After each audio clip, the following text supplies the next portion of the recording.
Kansas City Royals might be at a crossroads in their season. The MLB draft is coming up, and the MLB All-Star break is coming up. So we're going to break down all of that and more on a new episode live of One Royal Way. This is KC Sports Network, proudly presented by Emprise Bank. And we are back. Jordan Foote, Josh Keiser, Joel Penfield. The guys are here to recap basically the entire first half, not mathematically, but in the MLB schedule of 2024, and also look ahead to the MLB draft that just kind of snuck up on everybody. Like, I haven't seen any of the hype this year compared to previous seasons. I like the draft class at the top. I think that it's still pretty quality. Just like my co-host on this podcast, we'll go to the bottom box. Josh, what's up and how are you doing? Doing great. Very happy to be talking to you guys about the Royals tonight, even though they are off. They decided to take the night off. I don't know what that's about, but excited to be here with you. They knew we were going live. They knew we were going live, so they faked the rain game so that we couldn't curse them with a loss. Yep. I mean, I wouldn't want to go up against that curse either, so it makes a lot of sense. Joel, how are you this fine evening? I need the All-Star break just like the guys do, I think. But this is a fun show because we're recapping the first half in a fun first half. I made a fun cocktail with some Ben Holiday bourbon right before, so we're going to have a good show tonight. Absolutely, fellas. And my first failure of the podcast is not knowing the Royals' exact record. I'm going to go off my head. Is it 48 and 43? Or have they played more games? 49 and 43. Okay, so I was close. I believe 8.5 back of Cleveland and then like 1.5 back in the wild card race. Like, they're right in the thick of the latter, and they're a hot couple weeks away from being right in the thick of the former, I think. And they still play a lot of the teams left that they are either trying to keep pace with in the wild card or Cleveland chasing in the division. The flip side of that, 2-4 since our last episode. Nothing really jumps out box score wise for me. I think maybe the July 4th game where Alec March had a really rough one and just kind of has had a rough one for the past, let's say 3, 4, 5 weeks, maybe. But outside of that, Vinnie Pestano had a couple good performances. Salvador Perez got back on track. Brady Singer keeps shoving. Guys, I don't know if there's one specific thing that jumps out or maybe a minor takeaway from the past week. I mean, I think just generally a frustrating week because you felt like you had a shot to win pretty much every game. I'm kind of not like the one loss that really didn't concern me this week was the weird rain delay game where they came back at like 10:45 and played like throw that one away. That's weird. I'm not gonna say much about that. You get a really good win on the third, a frustrating one on the fourth because they got back in it multiple times and then immediately Tampa was able to push the lead back because the bullpen couldn't hold.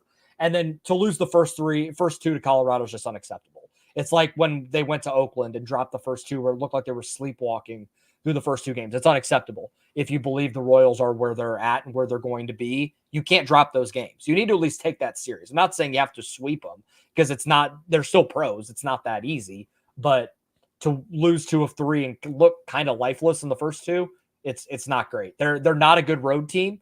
That's just established at this point, but you got to find a way to scratch and claw and win some of those games. You can't drop series to bad teams like that.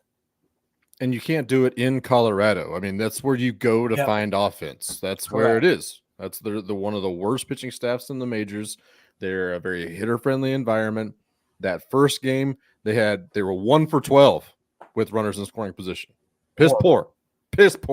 And then the next night, they got just 5 guys to second base or further and still only scored 2 runs. So the offense, I mean, that game, well, I'll talk about it here in a little bit, but that might have been rock bottom for me in the season so far.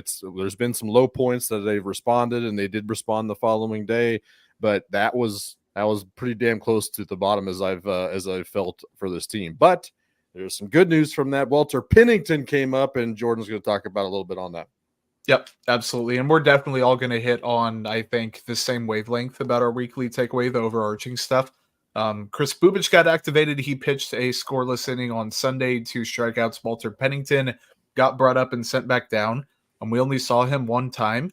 Looked pretty good. scoreless 2/3 of an inning. Adam Frazier's back, so they're getting people back. Dan Altavilla, as Josh kind of hinted at, went to the 60-day IL. The only other transactional news really for Kansas City, Carlos Hernandez and CJ Alexander got optioned, and Hernandez kind of deceiving, I think, like a 3.86 ERA, only 11 innings. He's had a couple really bad outings, but also before the most recent one that ultimately got him sent down, he had 3 scoreless ones in a row. So I think still kind of working his way back in, but hasn't absolutely hit the ground running like some people expected. And then Colin Selby got DFA'd. His ERA was almost 6 in Omaha this year. Not too much on that. Joel, how will you remember the Colin Selby era in Kansas City? I think if I recall correctly, he was the 1,000th Royal to date, like to put on a Royals uniform and play. So he'll always have that somewhere, I'm sure, in a plaque or something. But yeah, that was the obvious DFA candidate when Chris Bubich came back. Chris Bubich looked good in that, really good in that inning. The fastball carried, I think it was up to 94, 95. It had some carry to it that we haven't really seen from his fastball. It's always been the thing, like he's got the funky delivery, but the shape of the fastball is really poor. But if he's able to run it up a little bit harder, it helps. He was throwing his breaking stuff, looked like he was very confident on the mound. That's always something you kind of worry about with a guy that is coming back from TJ. So and to get him a low leverage inning where he can go out there, let it eat and not have to worry about traffic or a 1-run lead, it was a really good sign. I'm curious where he fits in still with a role, but good for him. Good for Walter Pennington coming up, and he debuted in his hometown. Super cool that he got that opportunity. But, he obviously goes right back down for Chris Bubich. So I don't know what to expect from him and when he's able to come back up, but the early returns look fine. But I want to see more before I really make any sort of assessment on Walter Pennington. The thing I thought I saw about Bubich was they registered 1 cutter, and I was like, that's interesting. That's probably a mistake. And then I went back and looked at his MILB baseball savant search, and he actually threw apparently 15% of the time in Omaha. So he might have added a cutter to his arsenal, which is interesting. If I recall, I think Preston Farce found this, that he actually is ditching the slider for the cutter. If I recall, that I might need to go back, but I'm pretty sure that's what it was, that it's more of like a, lack of a better term, a slutter at this point. Like it's not a true slider. Love that. Yeah. Love that too. The 5 whiffs on 11 swings is not too shabby. A lot of them on the changeup, living high in the zone, which was interesting. I think that's actually going to help him as long as he's able to deceive hitters large enough in the top of the zone. That could get real hairy for a left-handed hitter or a left-handed pitcher that can only throw 94, 95. Mm-hmm. Maybe he can get up to 96, 97, but that's yet to be seen since he came back. But yeah, really encouraging to see Chris Bubich back. I wish Walter Pennington stuck out he was brought in to set runners on second and third with 1 out. He got in a little bit of a jam, struck out Nolan Jones on a very good plate appearance, got jobbed out of one for Tolia, but ended up getting some ground ball out for him as well. So a nice little debut from Walter Pennington. And I got asked this question on Twitter the other day. Do you think we see Carlos Hernandez again? Yeah. If an injury arises. I That's think my thing. My opinion on Carlos Hernandez at this point is that he is org depth. Yeah. I think that may be harsh because it's 11 innings, true. But I think the first half of what we saw last year was a mirage. The second half is closer to what he is, and he looks like second half Carlos Hernandez, which is a guy that, you can bring up in a pinch. He'll throw fuzz, but it's going to get hit. He's going to, like, the command is spotty. And for a few innings at a time, if you really need it, he can give it to you, but you can't ask him to be more than that. Yeah. I thought he was okay as long as the command is there. Like, he does get hit hard, but he throws hard. It's so spotty and so inconsistent. And it's inconsistent batter to batter. Yeah. There are times where he's dotting that fastball on the outside corner. You're like, oh, there it is. And then he just completely loses the strike zone for the next 3 batters. And you're like, okay, I don't know what to do with this guy. And my answer to the person that asked me on Twitter was, I don't think it is the last time we see him. in the majors, but it could be one of the last times we see him in the majors in a Royals jersey. He is totally someone that I could see another organization being interested in taking. I mean, he could hit triple digits, Oh yeah. throws heat. Maybe you can tweak him and get that command, and then you got a stud, absolute hoss in that bullpen. So I could absolutely see him being a dude that is involved one of these deadline deals that we're going to talk about over the next few weeks and be part of that too. But it was just an interesting thought that I came across this week and wanted to get y'all's opinion on. Yeah, no, I'm with you. I think that he will come back up, assuming he remains with the team, because of injury, because they need someone in a pinch. Are they going to ever have another instance where they're like, man, we really want to see Carlos Hernandez to see what he has? No, they're going to call him up because they have to, I think, and then go from there. But man, after the break, the trade deadline at the end of the month is the big thing that is approaching. And Joel, that's your weekly takeaway, is like this team kind of needs the break to reset, evaluate a couple things maybe, and then try to hit the ground running after that. Yeah, I think that's where they're at. You can tell this team is running on fumes right now. And this is where I think where we talk about learning how to win. I think we're seeing the effect of that. Like a team that for the last few years, by this time their season's over and guys are just playing for paychecks and future jobs. Like that's what they're doing. But the stakes are greater for this team. And so there's pressure added to that. And it's pressure that these guys really haven't felt at the big league level. And whether they want to admit it or not, I know that they feel that. Like they have to at some point. So this is where I think the break is going to absolutely help them just recharge. Maybe not Bobby Wood Jr. because he's going to be there, but he's got some things to do. Exactly. For like a Vinnie Pasquantino, a Chris Stratton, Sam Long, pick your guy. MJ Melendez. MJ Melendez, that, guy, Michael Garcia, guys that just, they need 4 or 5 days to just recharge and get ready for the second half. And then someone mentioned in the comments here, the Royals are a fairly good second half team, and they have been for multiple years. Now, the games haven't mattered as much, but I don't think it's nothing that they find a way to win games down the stretch. We'll see how they handle pressure games in August and September, but if nothing else, I think just a few days is going to help these dudes recharge and get ready to go, because they've been going and going and going and going at a pace they just haven't had in the big league. We haven't seen from the Royals in the big leagues in a very long time. So it's just different. And it's something we haven't seen since those 13, 14, 15 teams. And those teams won a lot right away. So we'll see. Yeah, I think my weekly takeaway, I kind of hinted at earlier, was my optimism was starting to fade. The more you see these losses piling up, especially against bad teams like the Rockies, the more you start to see those playoff odds in all these sites start dropping. And I think at Fangraphs, they're back down like 25% odds. And I mean, those are going to ebb and flow as you go throughout a season, but it was a lot more fun when it was like a 60, 70% in front of those, in front of the names there. So my optimism is fading. I'm not saying the season is over. I am a lot less confident right now than I was a month ago. That is for damn sure. And I think that we do need some help from the trade deadline here coming up. I think they could make 1 or 2 moves that could drastically help, and they don't even have to sell the farm for those guys either. So correct. I think that with the combination of these bad losses, both to the A's, to the Rangers, who are now sellers at the deadline, to the Rockies, definitely in these last few weeks, the optimism in my heart for this team is really drastically changed from where it was. So that's essentially all my weekly takeaways. You flush it and you move on. Yep.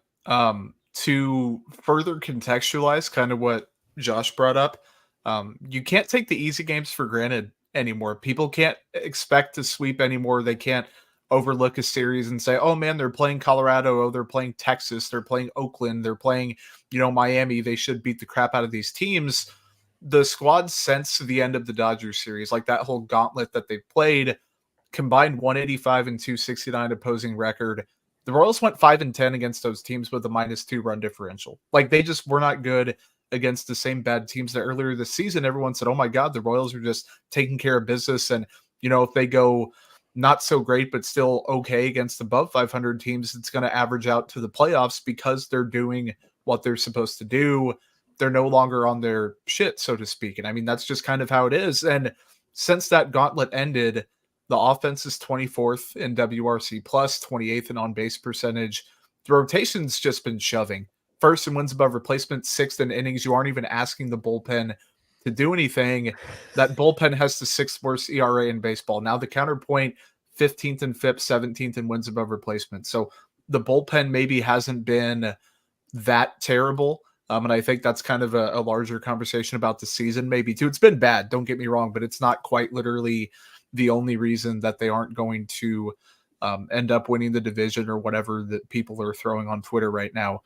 But before we break real quick, the good news, and people already know this, I just wanted to feel good in my heart about mentioning it. 4 All-Stars this year from the Kansas City Royals and a home run derby participant. And I think it was Lesky that mentioned this in the Raising Royals Twitter account. Salvador Perez was an international signing. Bobby Witt Jr. was a draft pick. Cole Reagans was a trade pickup.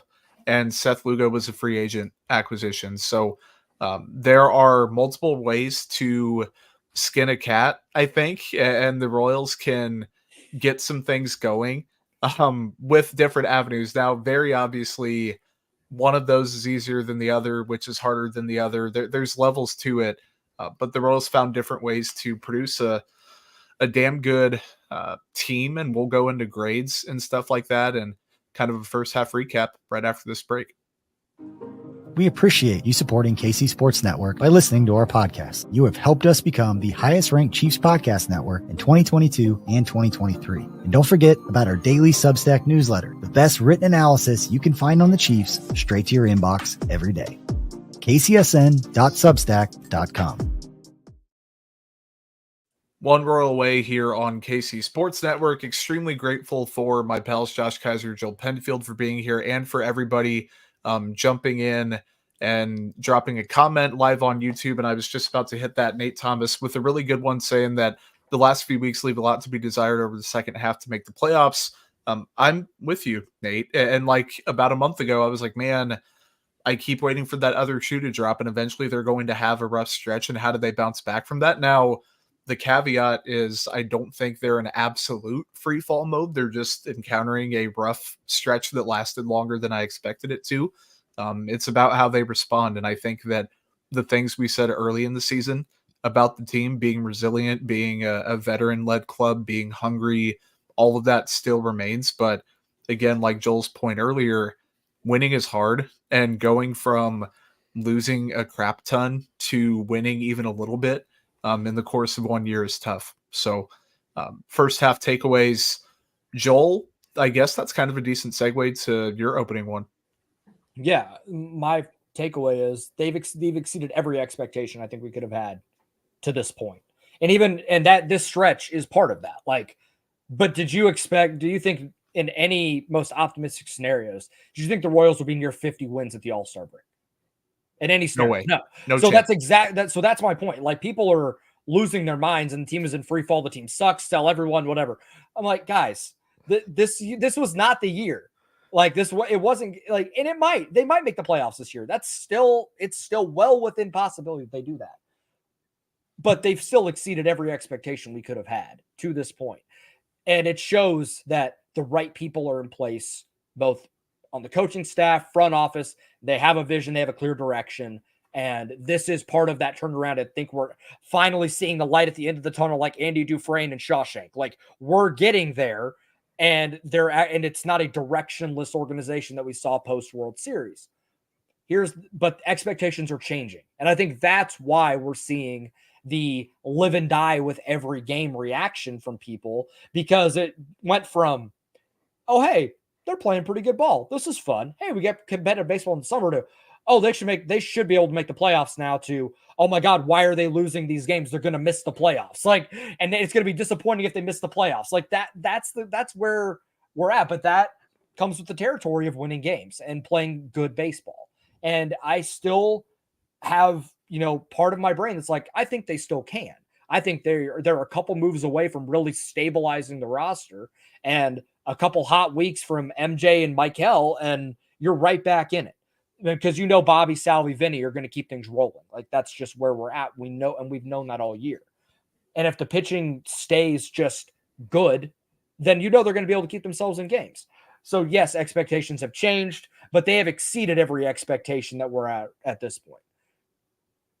Yeah. No, I completely. So Nate, Nate's dropping bangers in the comments. Yes, absolutely, because this is where I am as well. And I don't know if I've said it on this show. I know I might have said it on the radio a few weeks ago.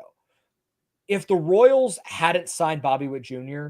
to the massive extension, and this was year 3, I would push way more chips to the middle of the table to make a big move if they were in the same position. But because you have a longer runway with that guy, plus the controllable guys that are kind of, you feel like are part of a core around him, then go get some guys, get better in the margins, maybe a year and a half control on a corner outfield bat, maybe a rental reliever and a controllable one, something like that, maybe a back end starter if they're available and it's not going to cost you too much, and stabilize the roster, make a run for this year to at least go like, hey, we're right there. We think we can get there. Do that and then make the move this offseason to get over the hump. And that's maybe where you make the big move. It's not going to be at the deadline this year. And because they signed Bobby to that, you have a longer runway to make decisions like that. Yeah. Completely agree. No, I'm with you. And like, they should not, I'm all about control on this. Like, they need to have somebody who, if they're making a move just to maximize 2024, it's not the right move. I just straight up do not think. Like, I know that the Diamondbacks were one of those teams that snuck in and then caught lightning. Like, I know that stuff has happened. The Royals have been that team literally in 14. 14, like, they were that team. And they didn't they really need what they move need to did get they make bites. at the deadline? Exactly. That was a needle mover? It was the following year where they made really, really shrewd, really smart moves and then went all in, quote unquote, and fine-tuned that team. Like, if they're trying to make a run in 24, you can do that without getting only 2024 players. If you're going to get someone who's going to help in 25, maybe even 26, has some arbitration there, stuff like that. So, Nate, again, really good comment here about letting the team kind of do what it does down the stretch and then reevaluating. That kind of segues into my point. Coming into the year, the talk was about how it was an evaluation season last year.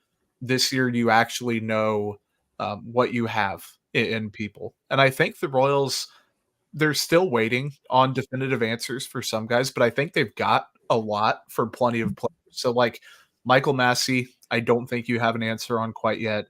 Vinnie Pasquantino, relative to expectations, I don't think you quite have an answer yet. Michael Garcia, maybe you have the answer that he's not a star, but you don't have the answer if he's an everyday player. MJ Melendez, I hate to say it, I think he's answered everything that you needed out of him, even if he has a big second half. For good or for bad, yep. Yes. Cole Reagan's exclamation point answer. Bobby Witt Jr., exclamation answer. Nelson Velasquez answered. Kyle Isbell has answered. Brady Singer, for the most part, has. James MacArthur, Carlos Hernandez, Drew Waters, Nick Prado. Like, these aren't necessarily all good instances of providing clarity. But that's what the Royals needed. Yeah, exactly. And, that's if where that tells them, that helps. It does. That's why they did 100%. What they did last year. Like, we have rhyme to the reason of why they just went, we're throwing all these guys out there. And for good or for bad, we're going to figure out what we have. And they figured it out. And that's why we're seeing the moves that they made and why certain guys are getting a chance and why certain guys are not. Mm-hmm. Yeah. So talking about expectations going into the season, I kind of wanted to highlight the difference between this season's success and last season's success and the reason for it. And in my opinion, it is by far the difference that we see on that mound to start every game in that starting rotation. Last year's innings pitched, 449 and a third, 23rd most in baseball at this date last year. This year's 519th. They have the third most innings pitched by their starters this season so far. ERA 541 last year, 27th. This year, 347 is fourth best in Major League Baseball. FIP 483 is 26th.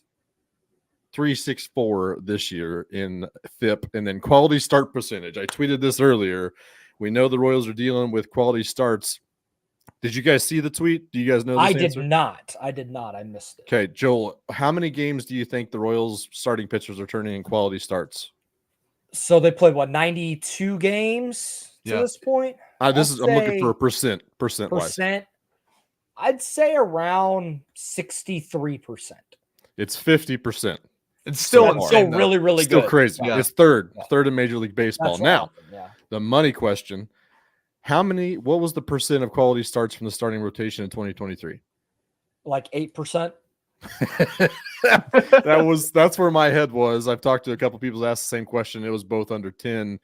It was 20% somehow last year in quality starts from that pitching staff, which was still second worst in baseball. But both of those, both the 20% and the 50%, were both very surprising, as even relatively. I thought they were a little bit lower last year and a little bit higher this year. So I think that's the big difference. The offense was still had unlucky stretches, and they didn't have very good WRC plus last year. But I did think that there were times, especially around the All-Star break last year, that they did kick it into gear and show what they could be. And they are better this year than they have been in the past. But it seems to be coming back to where they were last year, especially over this last month, which is scary. But that starting rotation is still nails, and is still going to be the reason why this team is still in it right now. So big difference between last year and this year is that starting rotation. They are the backbone, and they're going to keep, as long as everybody stays healthy, knock on wood, they're going to be the ones and the reason why they're still in this in the end. Yep, absolutely. One more guy might be the reason on the offensive end that the Royals remain competitive. And as we jump into team awards and superlatives, Joel, your MVP for the Royals is who?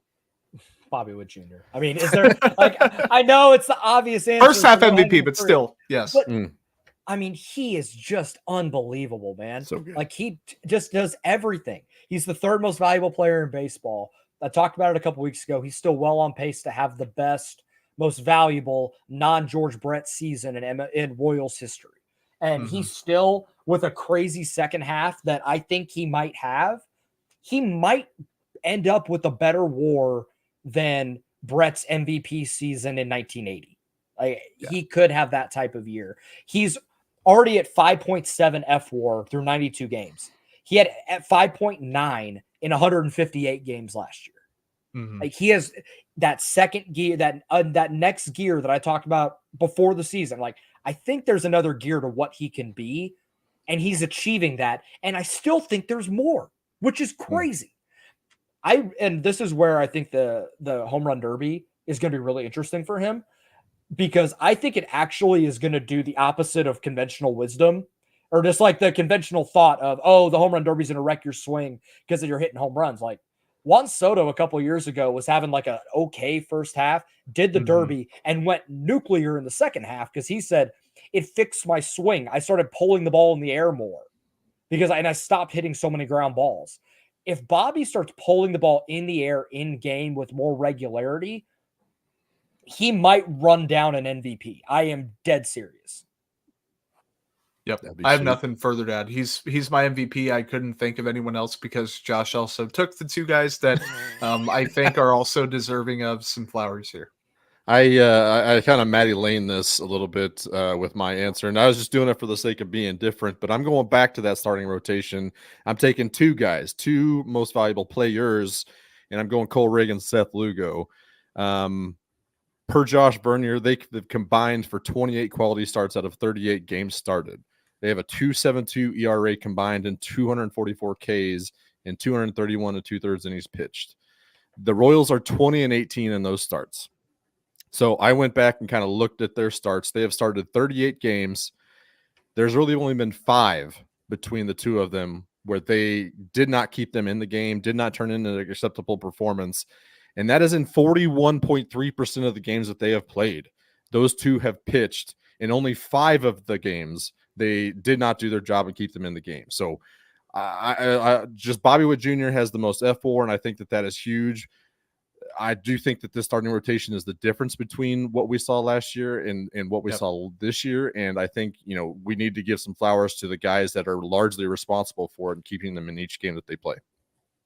Joel, we got the same pick for most likely to break out in the second half, and not to take too much credit, but a certain someone, a few weeks ago on this podcast did say that was going to be my pick anyway. So I don't feel bad copying on Vinnie Pestano one bit. Yeah, Vinnie Pasquantino has been awesome for the last couple of weeks, been an RBI machine for this team the last couple of weeks. He's been the guy that we've been kind of waiting on. I think he's just a slow start to the season guy. I think he's always just going to have that. And he's admitted to that. But once he gets going and when hits are falling for him because he's not going to strike out, he goes on these crazy tears and he's starting to find a little more power now with a little bit more regularity. He's amazing at driving in runs with runners in scoring position. I think Jake Eisenberg tweeted it. Runner in scoring position less than 2 outs, he leads Major League Baseball in RBIs in that. He has like 35 RBIs of his 59 with runners in scoring position less than 2 outs. He just comes through in those spots and leads the league in sacrifice flies. He knows when he needs to get the ball in the air and get a run in. So I think Vinny's due for a big second half. I don't think we're going to see a prolonged slump from him. He looks like he's really comfy at the plate right now, and he's just going to keep rolling. Yeah, he has a 750 OPS right now through 88 games. His expected stats are making that right around 800. I think that combined with a just natural improvement in the second half that he's kind of flashing right now, he's going to look just like the player that burst onto the scene back in, 2022. And I think that that's the type of player I'm pretty confident in. Damn it, do they need it? Oh, they need that so badly right now. Again, for the sake of being different, I do agree that Vinnie Pasquantino is probably that guy, and I think he is in the midst of that breakout. But just for the sake of being different, I'm going with my guy Walter Pennington. I think he's going to find his way into this bullpen sometime in this second half, and he is not going anywhere for any time soon. I think he's got the stuff. He's a funky lefty that's got a lot of weirdness in his game, and I think that that's only going to be a fun tool to use in a bullpen full of lefties, because that's apparently where we are as an organization, is just all lefties. But I think he's going to find himself on this roster in this bullpen in the second half, and he's going to become a staple in it as well. So I got Walter Pennington as my breakout. I'm going back to you, Josh. I'm putting you back on the clock. Most likely to come back down to earth in the second half. I'm so excited that he's having career year so far. Even after a good year a couple years ago, and that's Brady Singer. The numbers speak for themselves. The pitch usage is a little bit different. He just added a 4-seam fastball, which I am not complaining one bit about. It is a third pitch, and it seems to be at least enough to keep hitters off their game. His expected ERA is still 4.52, and I know expected stats are what they are, but I do think that there might be a little bit of regression coming if he doesn't incorporate a little bit more of an off-balance pitch. The 4-seam is nice to incorporate, especially in his repertoire, which is basically like slider this way or sinker that way. I'm going to give you one right down the pipe, and you're not going to get good solid contact on it most of the time. So I do appreciate that he added that 4-seamer. I do want to see maybe a little bit more on that change and maybe a little bit more of that sweeper and see what we can do with it at that point. And if we don't get that, I could see him having a little bit of a downer in the second half. I've got Michael Massie, and I feel bad because coming into the year, I was like, I don't really believe that Michael Massie is gonna have a breakout, and he's had a decent stretch when he's played. But since he's got back, he hasn't walked a single time. He's hitting 226. The WRC plus is down. His expected slug is like 100 points lower than his actual one. The expected batting average is like 25 points lower. His savant page is not very pretty. I think he is more of a decent player than a good one, and that's completely okay, because if he can hold down, a 750, a 740 OPS and play good defense at second base and stay healthy, and I'll talk about that more on the next pick, a little foreshadowing, there's still value in that. So not that Michael Massie is a bad player by any means or even a below average player, but I do think that Joel, he might be punching just a little bit above his weight right now. Another guy that I think might be still doing this, like punching above his weight, is Hunter Renfroe. Now, he's been great for a prolonged stretch, so I'm going to give him credit where it's due. I just still think it's a little bit of a mirage. The savant page there's the expected batting average is 220 and he's hitting 219. So he's like almost exactly where he's about going to be. I don't think the stretch is going to continue where he's hitting 300 and with an OPS over 800. I don't think he's going to be that guy, but can he be can he get the OPS to around 700, 710 and pop another 8-10 homers in the second half? If he can be that guy, great. But I don't think he's going to keep up this hot of a stretch like he has in the second half. I'm going to hijack the mic back here for most important second half player. Joel has the same guy as me, so I thought of a different one. Or sorry, Josh has the same guy as me. I'm going back to Michael Massie. I think if he's good, then he lengthens the lineup. If that power is even 80% legit, it'd be a massive boost. I think that if he returns to form and maintains his health on defense, that could have Michael Garcia go back to third base. That could have Adam Frazier maybe out of the lineup a little bit more. It would have a ripple effect on the team. So I really don't truly believe he's the most important, but I think he is, Josh, pretty high on that list. Yeah, I agree. He's definitely high on that list. Another guy that I think is top of the list. I don't think there's anybody more important than Michael Garcia in the second half. If he is the most likely guy. He profiles as the leadoff hitter of this team, and he has been filling that role, or at least been placed in that role for the whole season. He's had ups, he's had downs, largely amount of downs. And Jordan, you kind of mentioned it earlier that they're kind of starting to find out more about him, and what that might be is a square peg in a round hole. We've conjecturized a little bit and kind of speculated a little bit of why he was being thrown at second base. If this is who he is offensively, he can go to second base and be less of a liability to the overall value of the team. Whereas if you're playing third base and playing really, really good elite defense, which is great. Not palatable still. It's not palatable if you're still WRC plus. It's like still 63 or whatever. So you need some offense from that third base position. It is unacceptable that not only are you getting no production off the plate from a third baseman, but it's also the part where your leadoff hitter is hitting the most plate appearances in any given game in any given season. He has to produce as well. So Michael Garcia needs to be setting the table for the three hosses behind him, which let me double check to see if I have those. Oh yeah. Bobby with runners in scoring position. Bobby is a 11-12 OPS. Salvia is a 10-14 OPS. Renfroe is a 969 OPS. Vinny is a 943 OPS. They need a set table to produce runs, and they can. They are proven that they are. Get on base or get someone who can, damn it. Joel, I don't know how you follow that one up, really. I don't know. I'm going to follow that up. That was great. I think Salvador Perez is the most important player to the second half because it protects Vinny and it protects Bobby. And when those three are rolling all at the same time, this offense is really hard to stop because they're going to pop you for a run or two before you get to the sixth hole in the lineup. So if they can get going, if Salvi can start hitting home runs in bunches again, we're in a really good place. And it seems like he is out of whatever funk he was in June and the beginning of this month. Seems like he's started to come out of that a little bit. And maybe he'll play in the All-Star game, but just a couple of days where he's generally off his feet is going to help him quite a bit. He's been very healthy this year, but still also playing through a couple things. And a couple days off is definitely going to help him. And if he goes in the second half and did what he did a couple of years ago in 2021, where he just kind of went on a crazy tear, then it really could be the difference between making the playoffs and not.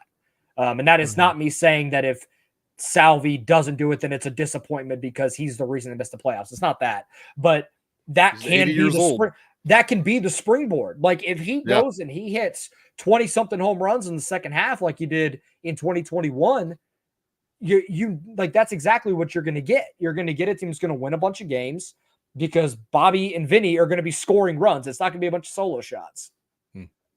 Yep. All right. I promise we're getting to the draft, folks, but we have two more superlatives here. First half grade. Josh, what you got? Somehow I'm the low guy. I don't know what you guys have done to me, but I'm the low guy on this team apparently right now, and I went B+. So spoiler alert for everybody going behind me, but I went B+. When you're measuring by the preseason expectations that we mentioned earlier, it's an automatic A+. And there's nothing that I'm going to say to take away from that. I'm talking about the part where they have left too many games on the table, and then we're going to sit at a point where we could be at a point later in the season where we just start looking back at some of these losses that were absolutely winnable. I went back and counted about 14 losses that were winnable. 16 losses where scoring 4 runs would have at least tied the game or won the game. So those are all games that if you get half of those games, you're right there with Cleveland. And Cleveland is at the top of the league, right there with Philly, right there with the Dodgers. So it sucks that it's kind of getting overshadowed because this is a huge step forward in expectations, in fan, morale, the overall direction of the team. That's an A+ considering where we were coming into the year. Now we have expectations. Now we have a great first half that we want to build off of and don't throw in the trash and waste. So I'm going B+ merely on the fact that they have left too many games on the table. Yep. I got B+, A-. I couldn't really decide on one. Like, I broke it down. The record A+. I expected them to win. I think I picked like 73, 74 games. The rotation is an A+. The defense has been an A. The lineup, slightly worse than I expected. I think out of us three, I was probably a little bit lower than you two on the lineup, but still they've averaged out to like a mid offense. And I thought they'd be, 12, 13, maybe even 11, pushing for that top 10 spot. The bullpen has been bad, right around where I expected, maybe a little bit worse. And then Q has been very consistently what I thought he was going to be, maybe a little bit angrier at times than I expect him to. But once upon a time, people were complaining on Twitter about that. So, Joel, what's your grade? I'm going with an A, and it's purely based on my preseason expectations. Totally I didn't fair. look at it more than that. That if you told me they'd be 49 and 43, that's an automatic success to me. Yeah. Expectations can always change. We'll see where we are at, come the end of September. But for right now, I mean, you can't look at this as any more than a success, in my opinion.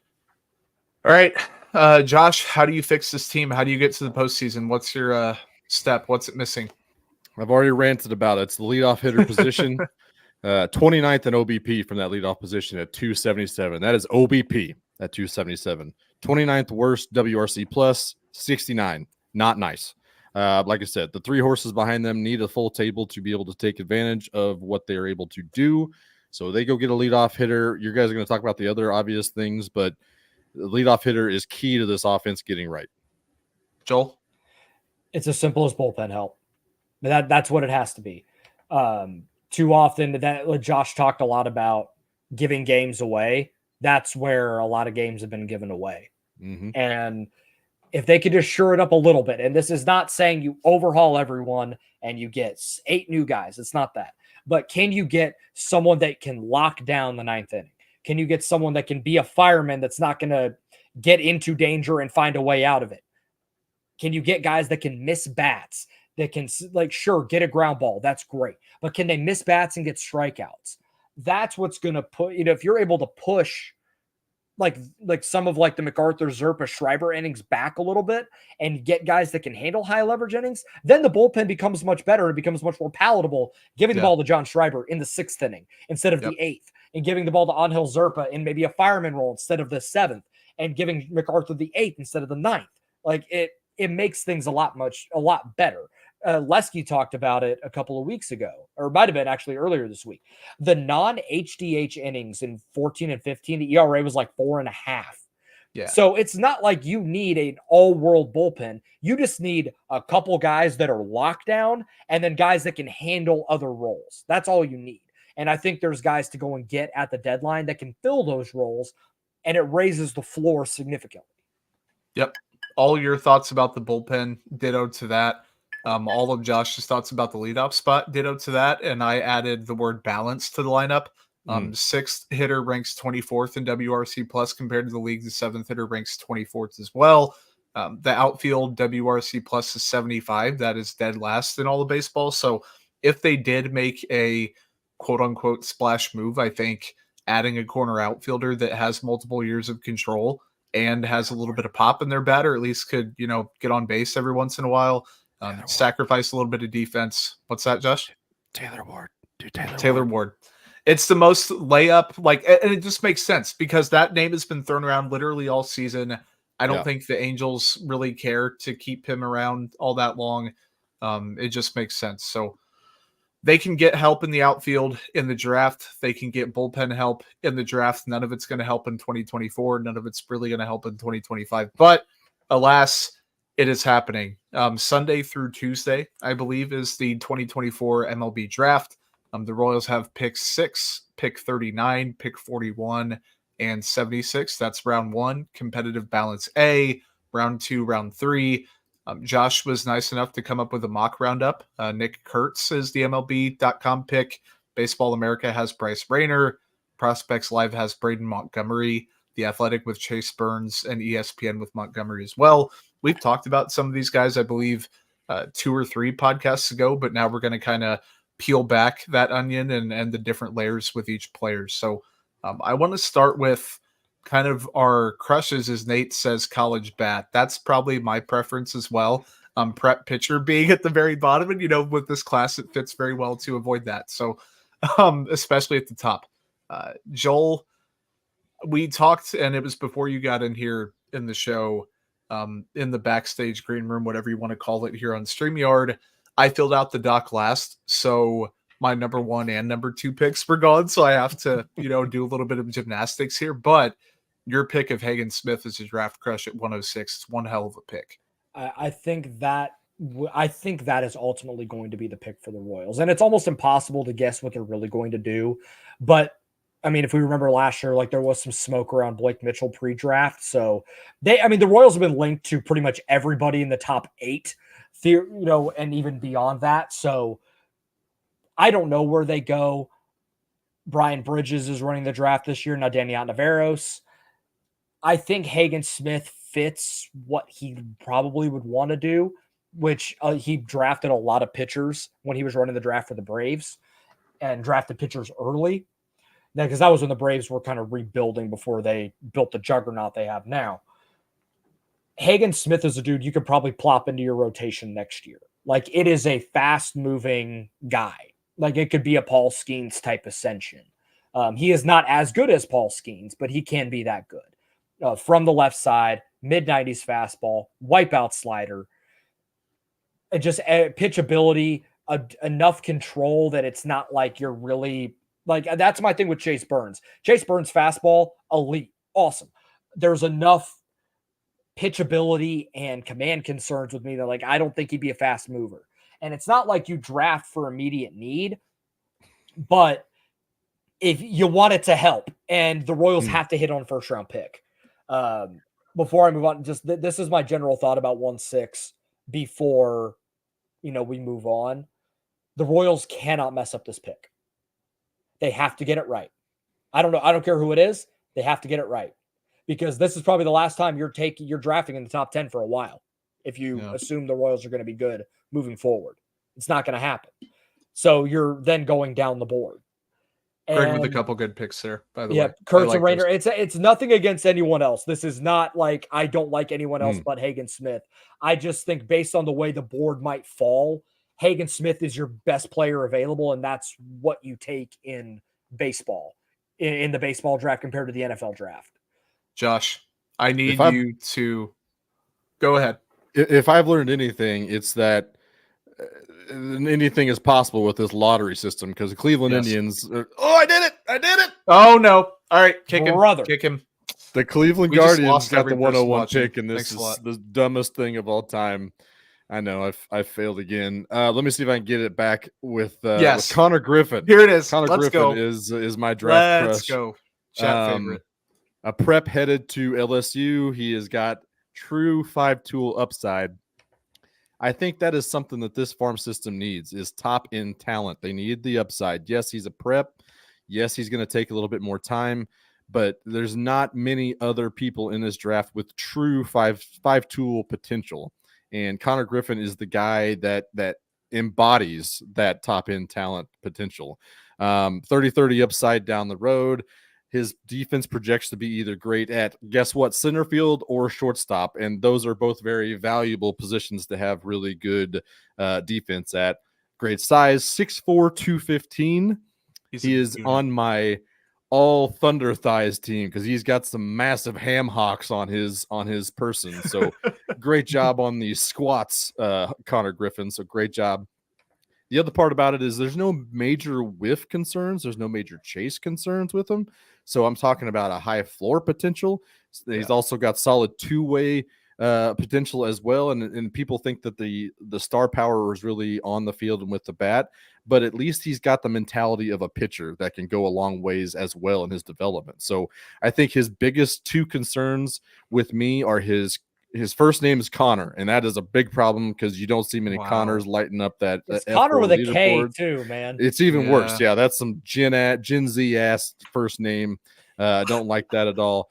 The other part about that is all the parallels between him and he who shout me name. I'm going to say it because I'm not scared of things. Bubba Starling. Bubba Starling was 6'4", 220 coming out. Seemed to be a very 5-tool prep guy. The Royals took Bubba at 105, and they are picking at 106 this season. Bubba was severely overdrafted. What happened with Bubba, though, by the way? Bubba was also like severely overdrafted. Like Connor Griffin, I don't think at 106 is overdrafted. Yeah. And the reports were basically the same as Connor Griffin's are. Don't taint Connor Griffin. And don't even mention it. Don't even mention it. It's just I just noticed this today, and I didn't like the parallels, but it's here now, and I said it's on the table. It can be acknowledged, and it could be wrong all the same. But I want Connor Griffin. I think really any of those top 8, 9, 10 guys, I would probably be pretty ecstatic about. But the upside is what this farm system needs, and I think that's all in Connor Griffin. Yep. I love Connor Griffin. He'd be my number 1. Hagen Smith would be number 2. JJ Weatherholt is my number 3, but damn it, I still like his profile a lot. 331, 472, 589 slash in 36 games this year. One of the top hitters in the class, I think. Just really smooth swing and approach. Can spray the ball to all parts of the field. Very little swing and miss in his game. Can shorten it up as needed. Draws plenty of walks, quality speed on the base pads, a good arm. The questions with him, health, hamstring injuries. My dumbass neighbors just lit off more fireworks on July 9th, by the way, at 8:54 p.m. Not mad at all. Hamstring injury slowed him down to begin the year. And where does he play on defense? Is he a third baseman? Maybe. Is he a shortstop? I don't think so. I think he's a second baseman. Yeah. So my projection for him, really good second baseman, quality bat to ball skills, maybe a little bit of power, trust the speed, trust the defense, especially at second. So if you, let's say consolation prize, that's almost a negative term right now with him. But like Josh said before we came on, we were talking in the green room, people are talking about him 1-1 or 1-2 or whatever. Like if he's there at 1-6 and he's the pick, I think that, as Greg mentioned, it's best bat in the class in his opinion. I like it a lot. I think it's really damn good. I've seen it mocked with Weatherholt to Cleveland. The injury is the only reason why Greg said he's there. I mean, it causes a little bit of chaos because then you got to wonder, like, oh man, because it's kind of like a couple years ago, or I think it was when Skeens went. It kind of threw things off a little bit. Because everyone thought Dylan Cruz was going 1-1. Yeah. I just have concerns about the college bats. And normally take a college bat, draft hitters, all that stuff. But the college hitting environment this year was so bonkers that I'm like, okay, how much of this is actually going to translate to a wood bat? Like, I just don't know. The BB Core bats were playing like BESR. I don't know. Yeah. I don't know, man. Like, now there are guys that I would still take. Like if for some ungodly reason Travis Bazana's at 1-6, you sprint to the podium. Yeah, like 100%. I don't care that he's a second base only. You take that guy. I'm not sold on that. I don't like. Okay, the bat is great. I'm into the bat, but I do not like a guy that's second base only. I don't like the fact that he only goes to that place. That's fine. Truly do not care because he would be in the middle of your order by next season. That's fair. Let's talk about guys who won't be in the middle of the order next season, but still offer, plenty of ceiling here. I'm going to. Should we do? I guess 39 and 41 are close enough together where it doesn't make sense to be like, oh, I think this guy could be there at 39, but not at 41. Unless you really think you know your shit, and you're like, I don't locked in. Yeah, and I don't personally. So I have two guys. I'll just take one of them, and then we can kind of pass that way. David Shields, he's a lefty from Mount Lebanon. He is 17. Lebanon. I don't know. Don't know geography. Don't know the name of the high school. Shame on me, but he's 17. He reclassified 18 in September, 6'2", 210. So we talked about Connor Griffin being well built. This kid's not even 18. already, has a little meat on him, is 6'2", Pause. former football player, Pause. committed to Miami. I just like the upside with him. And at 39-41, either way, plenty to build on. The fastball sits low 90s, but can touch 94. It's not a Frank Mazzucato situation where you're taking that prep arm that doesn't have the velo already. Really good slider. Changeup is confirmed. Curveball, I read a couple articles that said like he could do it and has like feel for it. I never saw that. Not confirmed. Maybe he adds that. Maybe he already has it and throws it sparingly. The problem is a lot of projection with him. Again, very young prospect, doesn't extend very consistently, natural athlete. So I think that the projectability with him does come in handy. But A, how much can he fine tune those secondary offerings? And B, what's the ceiling of that fastball? Like how much can he actually add to it? How much life can it actually have if he fully extends? So the ceiling with him is very substantial. And I think at 39 or 41, regardless, you're probably going to get a pretty fun pick either way. And you're not banking on an absolute sure thing. But David Shields Joel is my top pick. So my top pick is Ben Hess. He's starting pitcher at the University of Alabama. He is a junior, or actually no, senior. My bad. Wait, nope, sorry. He played summer ball in the Cape, and that's why there's a fourth slot there on Baseball Reference. Junior. Now he had a 5.80 ERA, but again, college hitting environment was stupid this year. SEC. 106 strikeouts and 68 in the third. That's why I'm intrigued. Now he did have 35 walks, so there is some concern there.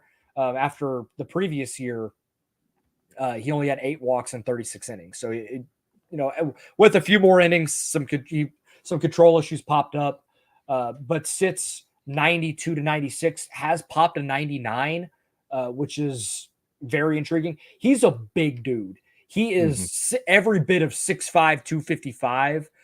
Pipeline has him as almost like a Lance Lynn type body, which mass equals gas. So, he's gonna throw hard. He runs a mid-80s slider, throws a cutter as well with a curveball. He throws a changeup, but it flashes, but he doesn't throw it a ton. So 3-4 pitch mix guy. I'm going to bet on the stuff. And this is purely a stuff over results type of pick. But you get this guy in the system, probably as a mid-rotation guy, ceiling. But if he's able to add a little bit of velo, this is why that's absolutely worth the swing at 39 or 41. Yep. I for my 39, I went with a prep hitter. Bridges likes prep in general, and it usually leans a little bit more pitcher heavy. But if I'm going, prep on the first pick, I'm going to go prep again just because we got a lot of money in that player pool. Kellen Lindsay is my guy at 39. Probably it might be a little bit of a stretch to say he might be there at 39, but if he is, go get him. He's a prep shortstop committed to Florida. He's a very leadoff / table setting profile. I've been harping about that leadoff spot for the whole show, so might as well just go get one. Elite speed, not much power, but he was a 2-sport athlete in high school. He was a quarterback, so I like the prowess on that front as well. But Kellen Lindsay might be the guy that could be the eventual table setter in front of Bobby Wood Jr. down the road, which would be very, very fun.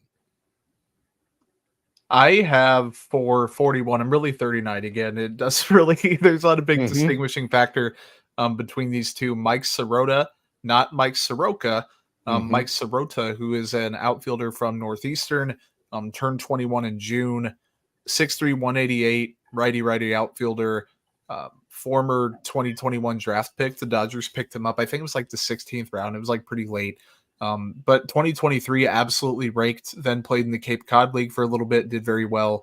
This season started off really slow, and I was reading up on like the draft boards right before we came on. Keith Law noted that he hit 355 with a 711 slugging percentage in the last 5 weeks of the season in college. So he looks the part, I think, of an MLB center fielder, capable of holding it down there, good jumps, consistent routes. Fast and smart runner on the base pads. He had 19 stolen bags back-to-back seasons to close out his college career. Quick bat path. So I think the questions with him, what happened at the beginning of the year? Why did he start slow? Is that a reason for concern? He does strike out 25% of the time on his at-bats. Now you can extrapolate that per plate appearance. That number obviously goes down, but we don't do that here. How legitimate is the bat? Is it the 2023 or the 2024 version? And then how quickly can he advance through the minors being a 21-year-old with a few years of college experience? So I think if you're looking for a capable athletic outfielder who can maybe hold down Kauffman Stadium center field, offer some good base running, offer some pop, offer a good bat to ball, you're getting a guy like that, I think, with him. Josh, what do you think? I'll snake it back to you. I'm going to blow the entire play pool on another prep. This time I'm going to use all that money to break Joel's heart and take an Oklahoma State commit with Braylon Doty. Prep righty. Like I said, committed to Oklahoma State. Big time spin metrics, even though the sample size on his metrics are not big. They were all very, very good spin on every one of his pitches. The slider in the curve could be great considering where his spin is. And then he's got a power sinker that's very, very good. He's got a power sinker that is going to saw dudes off, so I'm very ahead of that. And the adage might go like you can teach a guy to throw hard, but you can't teach him to spin pitches. So I'm betting on the spinning profile of Braylon Doty. Not very big, just 6'1", 196. So he's going to have to, maximize what he can do with his mechanics a little bit more to be successful. But I do want to bet on the spin numbers that he is actually producing. So give me Braylon Doty, and then I'm going to spend every other dime just lowballing a bunch of seniors in college just to fill up those upper minors maybe. So I'm actually going the other direction with my second guy that I think could be there at 41. You could even take this at 39 too. I don't. So I'm sticking with the pitcher route. I didn't intend to do that. I was just kind of went with the guys that intrigued me the most. This could be an underslot opportunity at 41 with Tyson Neighbors. I know K-State fans listening will know he was their closer, 95th ranked prospect on Pipeline. He's considered the best relief prospect, and he is relief only. But he is the best reliever in the class. Fastball 94 to 96, reaches 99 with really good metrics. A slider that's in the high 90s, touches 91, high spin there. The Pipeline reading says he got a 63% whiff rate on his slider this year. That's crazy. And he can also manipulate it and make it a cutter as well. And then throws a curveball, like a big curveball in the low 80s as well. This is high octane stuff. And we talked a little bit when we talked about Hagen Smith a few weeks ago that if you wanted to Brandon Finnegan a guy for a stretch run, Hagen Smith could do that. Tyson Neighbors could absolutely do that. Like, he would not require much time. You probably could draft him, plop him in high A or double A, give him some innings. And if you really need a reliever, you could do it. And now that is, again, not the reason to draft Tyson Neighbors, but he could be in your back end of your bullpen by the beginning of next year. The stuff is that good. I think that it's a very, very intriguing pick. And I know sometimes the Royals make a premium on drafting local guys, local-ish guys, either prep Kansas guys like Bubba Starling or a Kansas or KU guy in the mid rounds. Tyson Neighbors is very, very intriguing, and it's not just taking him because he's a K-State guy. It's taking him because he could be an asset to your team very quickly. Yeah. What if he were to be an asset for the Major League club and make a bigger impact before Felix Anudike-Uzama does for the Kansas City Chiefs? I don't know. I'm not saying it. I'm not going to do it. I will not get labeled a hater on this podcast for a team the podcast is not even about. I will not do it. But no. So I don't know if have you guys read the comp or the scout thoughts on like who Tyson Neighbors reminds them of? Craig Kimbrell. Oh, I did see that. Yeah. Neighbors reminds some scouts of Craig Kimbrell with his compact muscular frame and a high energy delivery. I mean, when you said that if he's there at 39, I was like, but if you could push a button to get Craig Kimbrell right now, that's 39 right there. Yeah. 100% with a bullet. He's probably a guy that would have gone in the 3rd, 4th round. So you probably can underslot him a hair because he's going to get more money there. Like you could go $500K under, and it's probably about what he would make at that 95 slot or in that, 3rd, 4th round. And then it pushes money down the board for either, a guy, in the later, maybe 5, 6 round, or it allows you to overslot. Like if, somebody falls to them like a Kurtz or a Bazana or something, and you need to go over a little bit, like it allows you to do that. That's why, it moves the money around a little bit. Carrie making sure that we get a Carter Jensen mention on the podcast, even though we entirely skipped the minor league segment of the entire show. Guys, we packed a lot of stuff into a finite amount of time. Next week, are we going to do mailbag next week? Is that we kind of mailbag next week? So please send us your questions on Twitter. Drop them on the YouTube comments. Drop them in the Discord if you're in the KCSN Discord. Go to the Royals channel. Drop them there. We'll answer as many as we possibly can next week. Yep, we will have a subscription to the KCSN Discord and invite if you sign up for the Substack. So all of that is on the social media channel. Lots of really good content on the Chiefs side, and that's coming up. Training camp is right around the corner. Everything is going to pick up speed very quickly. The Royals season kind of in the dog days right now, but things are going to heat up as July continues. So thank you to everyone who tuned in live. Thank you to everyone who tuned in after the fact, Apple, Spotify, however you did so. Thank you to Joel, Josh, Nick Springer behind the scenes producing, doing one hell of a job. So until then, take care. We'll talk to you next week.